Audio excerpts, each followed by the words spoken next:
Saudara-saudariku yang terkasih, ada suatu kebiasaan yang baik yang saya alami di kampung, terutama dalam keluarga kami. Doa makan didoakan oleh kakek nenek, didoakan oleh orang tua, itu menjadi suatu hal yang biasa. Dan satu hal yang sangat penting yang biasa dilakukan oleh ibu kepada saya adalah memberikan tanda salib di dahi ketika hendak keluar dari rumah, entah berangkat ke sekolah, entah keluar daerah, atau berangkat ke tempat yang jauh. Itu menjadi suatu kebiasaan yang sangat meneguhkan secara pribadi.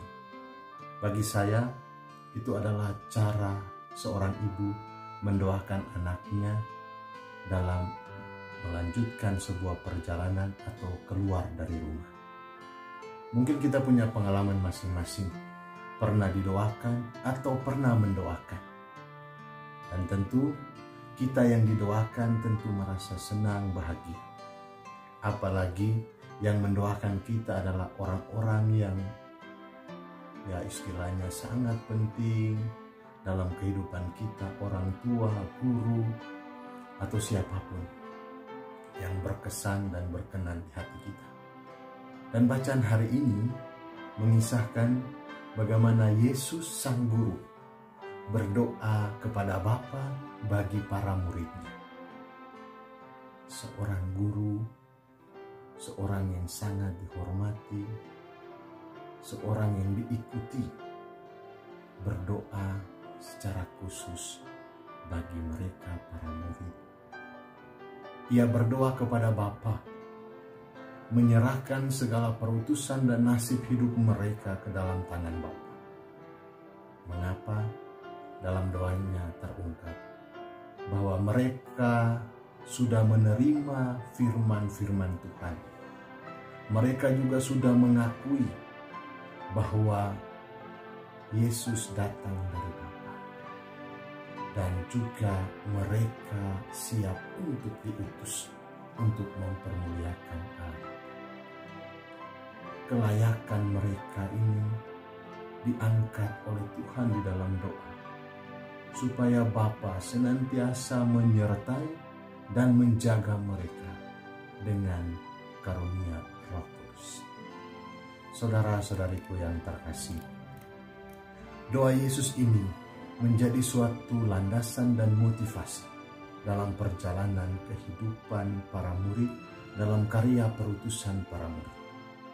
Setelah Yesus naik ke surga, mereka sudah terpisah secara fisik. Namun firman-firman yang telah diterima oleh mereka, mujizat-mujizat yang telah mereka alami, dan juga penantian akan Roh Kudus, memampukan mereka, meneguhkan mereka. Mereka kembali dan berkumpul bersatu dalam sebuah persekutuan, bersatu dalam semangat kekeluargaan, bersatu sebagai murid. Namun yang mendasari semuanya itu, mendasari persekutuan mereka, mendasari kekeluargaan mereka, mendasari persatuan mereka, identitas mereka adalah doa. Doa menjadi daya yang memberi kekuatan untuk menghadapi berbagai konsekuensi yang dihadapi. Itulah yang diceritakan dalam bacaan kedua dalam surat Rasul Petrus, bahwa penderitaan, kesulitan yang dialami sebagai seorang pengikut Kristus akan senantiasa ada. Namun ketika kita menderita karena mewartakan Kristus, ketika kita menderita karena menjadi pengikut Kristus, jangan malu. Karena di saat yang sama kita turut ambil bagian dalam penderitaan Kristus. Dan penderitaan adalah jalan menuju hidup bersama dengan Kristus. Saudara-saudariku yang terkasih, setiap perjalanan kehidupan kita, keluar dari rumah, keluar dari diri kita, keluar dari konteks kehidupan lingkungan kita, dengan berbagai pengalaman yang akan kita hadapi, kebahagiaan, kesulitan, duka cita, kebahagiaan, penderitaan.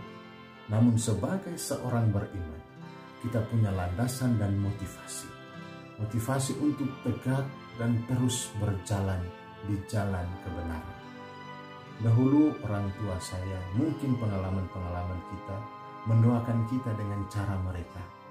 Kalau saya memberi tanda salib atau di tempat lain dengan berdoa dan kegiatan-kegiatan lainnya sebagai ungkapan doa, adalah cara untuk senantiasa menyertai kita, meneguhkan kita dan mendoakan kita. Yesus meneguhkan kita semua dengan doa. Dengan doa hidup kita akan menjadi tenang. Dengan doa hidup kita menjadi damai. Dengan doa hidup kita menjadi bahagia. Untuk itu, apapun nanti pengalaman yang akan kita alami, mari kita bersatu, bersekutu, dan disatukan dan dilandasi dengan berdoa. Karena apa? Doa adalah daya yang memberi kekuatan. Buka tangan, menengadah, dan menerima karunia Roh Kudus. Tidak usah takut dan malu untuk jadi pengikut Kristus. Karena dalam kelemahan kita dikuatkan, dalam keraguan atau kebimbangan kita diyakinkan, dan dalam kesulitan kita dipermudah. Saudaraku yang terkasih, kita bahagia jika terikat pada Yahweh, kata pemazmur. Dan cara untuk terikat pada Yahweh adalah tekun di dalam doa. Semoga demikian. Selamat hari Minggu. Tuhan memberkati.